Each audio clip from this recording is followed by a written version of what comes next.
Hello दोस्तों, स्वागत है आपका आज के एक नए वीडियो में जिसमें हम काफी इंफॉर्मेटिव टॉपिक लेके आए हैं। How to select engineering branch. कौन सी ब्रांच सिलेक्ट करना चाहिए, किसमें ज्यादा फ्यूचर स्कोप है, किसमें अच्छा प्लेसमेंट मिलेगा, वो सारा का सारा डिस्कशन आज के वीडियो में होने वाला है। सबसे पहले हम तीन टाइप में ब्रांचेस को डिवाइड करते हैं। फर्स्ट है basic, second is the specialise and third is the other branches. अब बेसिक ब्रांच की बात करें तो इसमें आता है कोर ब्रांचेस। कोर ब्रांच में तीन फील्ड आती है, तीन ब्रांच आते हैं। उसमें है सबसे पहले सिविल है, दूसरा है मैकेनिकल और थर्ड है इलेक्ट्रिकल। कंप्यूटर को हम कोर ब्रांच नहीं कह सकते। कोर ब्रांच की बात करते हैं तो फिर ओनली थ्री ब्रांचेस ही आती है, सिविल, मैकेनिकल और इलेक्ट्रिकल। बट कंप्यूटर भी काफी अच्छा है, आजकल इसमें ट्रेंडिंग काफी अच्छा हो रहा है कंप्यूटर के अंदर। अगर हम दूसरी अच्छी बेसिक ब्रांच की बात करें तो वो है ईसी और केमिकल। सो अगर आपको इसमें एडमिशन मिलता है, अगर आप इसमें जाना चाहते हो तो फिर आप मान लीजिए कि आपका जो पैकेज हो, starting package which is around 4 to 6 LP है। अगर आपको इन कॉलेजेस, अच्छी कॉलेजेस में, इन सारी ब्रांच में कौन सी सारी, ये मैं जो बेसिक ब्रांच है उसकी बात कर रहा हूँ, अगर आपको इसमें एडमिशन मिल गया तो फिर आप मान के चलिए कि आपका पैकेज ऑब्वियसली 4 to 6 लाख के बीच में होने के चांसेस काफी ज्यादा है। भाई बिकॉज ये बेसिक ब्रांच है, कोर ब्रांच है, इसमें पहले से प्लेसमेंट अच्छा होता रहा है और आगे भी होगा। Now let's talk about the only specialised branch. Specialised branch क्या है कि जो भी कोर ब्रांच आती है, कोर ब्रांच को कोई एक स्पेसिफिक फील्ड के ऊपर आपका स्टडी होता है। यानी कि कोई भी आप बेसिक ब्रांच में कुछ भी इंटीग्रेट करके आप एक नई ब्रांच करते हो, सो उसको हम स्पेशलाइज्ड ब्रांच कहते हैं। जिसमें आता है automobile, mechatronics, production, ICD, IC, petroleum और एक्सेट्रा। सो ये सारी की सारी जो बेसिक ब्रांच होती है उसमें से कुछ इंटीग्रेट करके ये ब्रांच स्टार्ट होती है और ये ब्रांच काफी अच्छा प्लेसमेंट प्रोवाइड। तो स्पेशलाइज्ड ब्रांच में मैं आपको एक के बाद एक आपका जो थोड़ा सा डिटेल में आपको देना चाहता हूँ कि ये जो ऑटोमोबाइल है वो सब ब्रांच है मैकेनिकल इंजीनियरिंग की। दूसरी यहाँ पे ब्रांच आती है मैकेनिकल की सब ब्रांच, वो है मैक्ट्रॉनिक्स, वो भी काफी अच्छी है। तीसरी है प्रोडक्शन। अब हम आईसीटी की बात करें तो आईसीटी का तो आपको पता है, डीए डबल आईसीटी, सबको इसका नाम तो पता ही होता है कि कितनी अच्छी कॉलेज है। सो उसमें है only ICT. ICT means information and communication technologies. So इसमें क्या होता है कि combination of the computer plus IT plus communication technology. So इन दो ब्रांच का एक कॉम्बिनेशन होके एक नया सिलेबस डिजाइन होता है, वो आता है आईसीटी के अंदर। फिर है आईसी इंजीनियरिंग, पेट्रोलियम यूनिवर्सिटी, और इससे भी दो तीन अलग स्पेशलाइज्ड ब्रांच आती है। Now let's talk about the other branches. उसमें आता है aeronautical, biomedical, biotechnology, nano technology, marine engineering, robotics और ऑटोमेशन। सो ये सारा का सारा अदर ब्रांचेस में आता है। अब एरोनॉटिकल क्या है कि which is the sub branch of the mechanical engineering. Biomedical की डिमांड ऑलवेज अप ही रहेगी, क्योंकि आप देख रहे हो कि इस साल पेंडेमिक के साल में हम जी रहे हैं। सो फिर बायोमेडिकल की इंक्रीज मैं समझता हूँ कि ये जो अदर ब्रांच का सेक्शन है उसमें बायोमेडिकल की सबसे ज्यादा ग्रोथ होने के चांसेस है फ्यूचर को देखते हुए। अगली बात करें है बायोटेक्नोलॉजी की, वो भी काफी अच्छा है बायोटेक्नोलॉजी, क्योंकि जितने भी मेडिकल फील्ड रिलेटेड जो आपके इंजीनियरिंग ब्रांच है उसमें ऑब्वियसली आपकी डिमांड बढ़ेगी बढ़ेगी। फिर नैनो टेक्नोलॉजी है, marine technology, robotics and automation. So ये सारी की सारी है। बट मेन थिंग इज यहाँ पे मैं आपको क्या बताना चाहता हूँ, ठीक है, कि फर्स्ट ऑफ ऑल तीन पॉइंट मैं आपको बताना चाहता हूँ कि आप पहले अपने आप पे रिसर्च कीजिए। अपने आप पे रिसर्च कैसे करना है पता है, कि आपका इंटरेस्ट किस में है। अगर आपका जो फैमिली का है वो कॉन्ट्रैक्टर है, कंस्ट्रक्शन के फील्ड में है, तो फिर आप सिविल चूज कीजिए। बट इसमें इंपॉर्टेंट है कि आपका इंटरेस्ट होना चाहिए। तो सबसे पहले फाइंड योर इंटरेस्ट। वो जो मैं यहाँ पे जो कहना चाहता हूँ कि फाइंड योर इंटरेस्ट, कि आपको किस में जाना है, उस तरह से आप अपनी जो ब्रांच है वो सिलेक्ट कर सकते हो। अगर आपका जो गैरेज है, कोई भी ऑटोमोबाइल, ऑटोमेशन, फिर उसके रिलेटेड आपका जो फैमिली बिजनेस है, और अगर आपको मैकेनिकल में जाना हो तब आप मैकेनिकल सिलेक्ट कर सकते हो। अगर आपका इलेक्ट्रिकल में इंटरेस्ट है, आपको वायरिंग में ज्यादा इंटरेस्ट है, आपको जो थर्मल स्टेशन है उसमें ज्यादा इंटरेस्ट है, तो फिर आप इलेक्ट्रिकल चूज कीजिए। फिर आता है कंप्यूटर, आईटी, कोडिंग, प्रोग्रामिंग का स्कोप है। Main thing first point is do research on your self. आपको किस ब्रांच में जाना है, आपको किस में ज्यादा इंटरेस्ट है, वो ब्रांच आप सिलेक्ट कीजिए। ना कि आपका कोई फ्रेंड किस ब्रांच में एडमिशन लेना है उस तरह से आपका ब्रांच का सिलेक्शन नहीं होना है। बिल्कुल भी उस तरह से मत करना। मेन थिंग इज आपका इंटरेस्ट जिसमें हो उसमें ही आपको सिलेक्ट करना है। अब यहाँ पे दिक्कत क्या आएगी पता है, काफी सारे स्टूडेंट का फैमिली बिजनेस होता है कंस्ट्रक्शन रिलेटेड, बट उसका इंटरेस्ट होता है कंप्यूटर में। तो दिक्कत यहाँ पे ये आती है कि फैमिली की फ्रेशर्स है वो लोग सिविल में चले जाते हैं, फिर आगे चल के दिक्कत होती है। और ऐसा ही लगता है कि वाई आई सिलेक्टेड सिविल, क्योंकि मुझे कंप्यूटर में इंटरेस्ट था तो फिर मैंने क्यों सिविल ले ली। सो ये होता ही है। तो फिर फर्स्ट पॉइंट इज कि आपका इंटरेस्ट किस में है वो दिखे।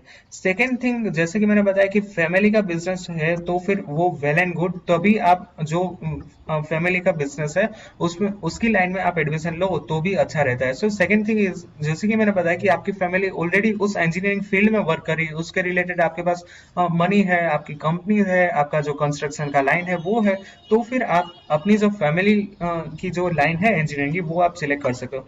And third is do some research on that branch, कि मान लीजिए कि अब यहाँ पे मैंने डिसाइड कीजिए कि मुझे लेना है ईसी में एडमिशन, तो फिर आपको ये जो ब्रांच सिलेक्शन है उसके ऊपर आपका रिसर्च सबसे ज्यादा करना है कि उसका फ्यूचर ग्रोथ क्या है, प्लेसमेंट कितने तक का मिलता है, उसमें पैकेजेस कितने मिलते हैं। सो ये सारा आपको तीन चीजों का ध्यान रखना है। मैं यहाँ पे एक समरी दे देता हूँ। First, research on your self. Second is family business है तो फिर आप वो ब्रांच ले सकते हो। और third, do research on the branch.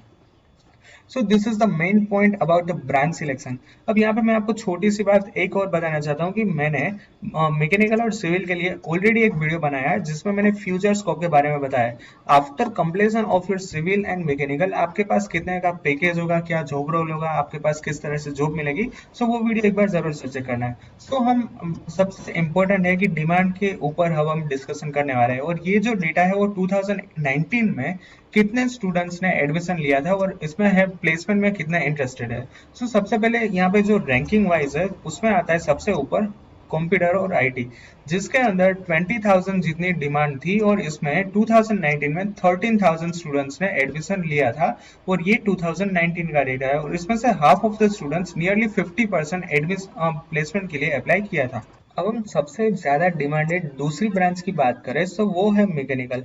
After computer and IT, mechanical is the highest demand branch for the 2019, जिसमें 5,000 जितने डिमांड थी और 4,000 के आसपास स्टूडेंट्स ने प्लेसमेंट लिया था और nearly half of the students ने प्लेसमेंट में हिस्सा लिया था। उसके बाद आता है सिविल, इसमें 3,000 जितनी डिमांड थी और उससे एडमिशन ज्यादा हुआ था। देखिए यहाँ पे ये ग्राफ है वो काफी अप हो गया compare to first and second field, और प्लेसमेंट में around half of the students में प्लेसमेंट में हिस्सा लिया था।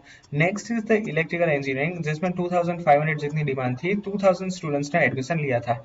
अगली है केमिकल और फिर आता है ईसी। सो इस तरह से इसका ग्राफ है वो हाई ब्रांच की डिमांड से लेके लोअर ब्रांच की डिमांड तक ज्यादा है। सो सबसे ऊपर ऑलवेज होता है कंप्यूटर आईटी, फिर होता है मैकेनिकल, सिविल, इलेक्ट्रिकल, और ये जो सेकंड, थर्ड और फोर्थ है ये तीनों की तीनों कोर ब्रांच है इंजीनियरिंग की। सो इसमें ऑब्वियसली आपका फ्यूचर स्कोप अच्छा ही रहने वाला है इन तीनों ब्रांच में। फिर आता है केमिकल और ईसी।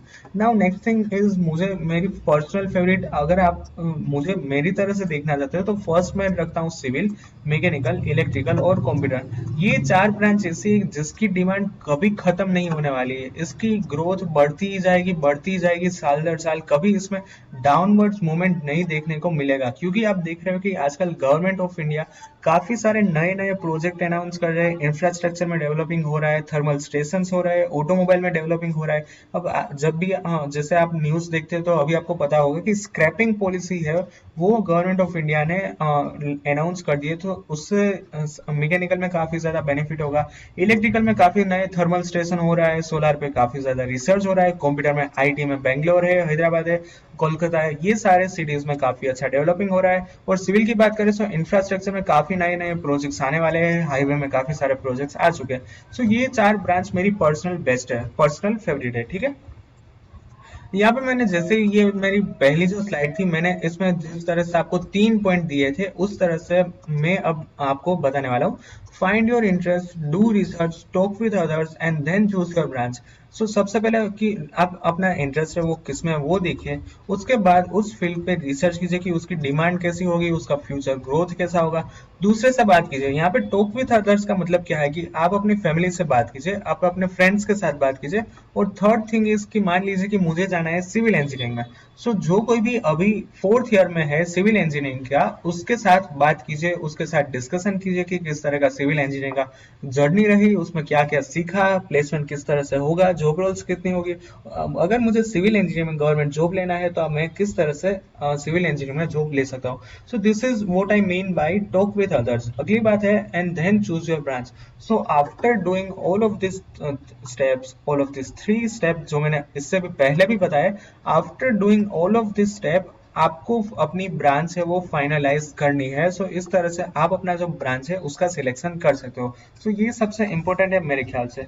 अगली बात करूँ तो ये सारी की सारी जो मैंने यहाँ पे 4 ब्रांच की है वो सबसे ज्यादा डिमांड में है. ठीक है. सो आज के वीडियो केवल इतना ही. अगर आपको वीडियो ऐसा लगा हो कि हाँ ये अच्छा इन्फॉर्मेटिव था तो then please press the like button. अगर आपको कोई भी डाउट हो तो आप नीचे कमेंट बॉक्स में कमेंट करके डाल सकते हो. And if you new to the my channel then please subscribe my channel and press the bell icon for the latest notification.